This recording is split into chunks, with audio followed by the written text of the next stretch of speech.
Clash of Clans. So, number 1 si Boss LA. Shoutout ko Boss LA. So, umorder ako kay Boss LA ng mga shorts pati hat. So, sa kanya to at saka maganda dahil pinirmahan talaga niya personal. So, shoutout kay Boss LA.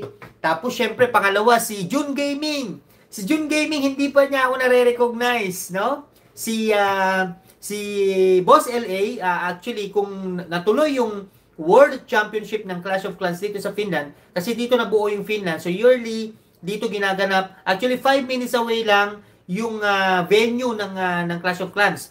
So, sobrang disappoint ako dahil first year ko dito, nung unang taon ko dito, 2023 ako nag-Finland eh.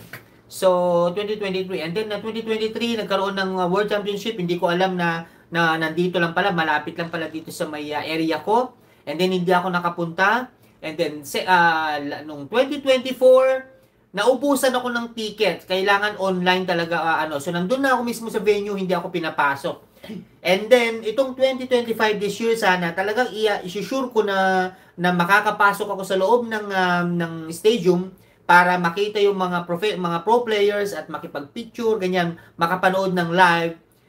Ang nangyari, nag-decide ang Clash of Clans na gagawin ang World Championship sa Atlanta, USA. So, hindi kami makakapunta. So, mamimit ko sana si Boss LA doon kasi nagla-live sa YT. So, na-recognize niya ako na nasa Finland ako. O sige, magkita tayo dyan. Yun ang sabi ni Boss LA.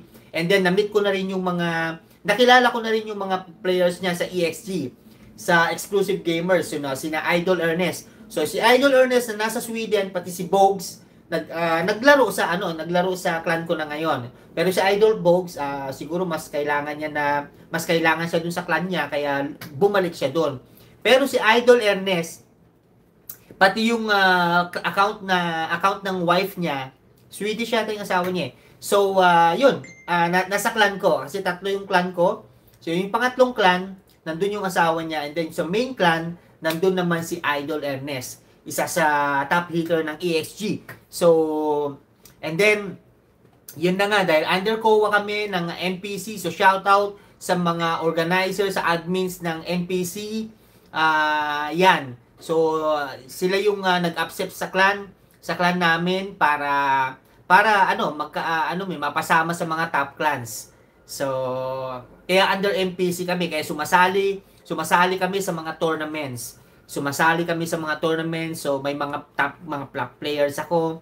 And then kagandahan ngayon, napaka-solid ng lineup namin. Lagi kaming puno sa main clan namin sa Reaper.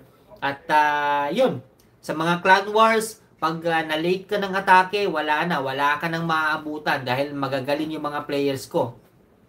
So, yan. Kaya nag-decide ako mag-live. So, and then i-replay ko na lang yung, kung sakali may time mamaya, i-replay ko na lang yung laban namin nung last napaka-tough fight dahil kalaban namin Russian clan, no? Napakalakas din nila, win streak sila. So, yan. Kaya, magmi-mirroring tayo. Hopefully, pumasok. Wait. Lagyan muna tayo ng music habang dami nag-message sa akin. Wait lang.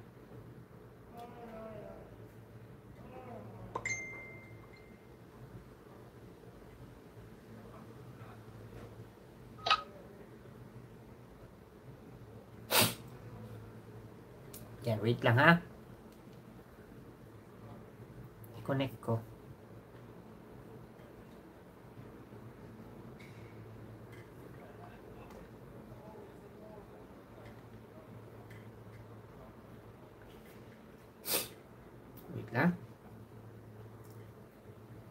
Yan, so hopefully maganda-ganda yung signal ko kasi nagloloko. Start natin. Uy, nasa 1 hour na pala yung live ko. Yo!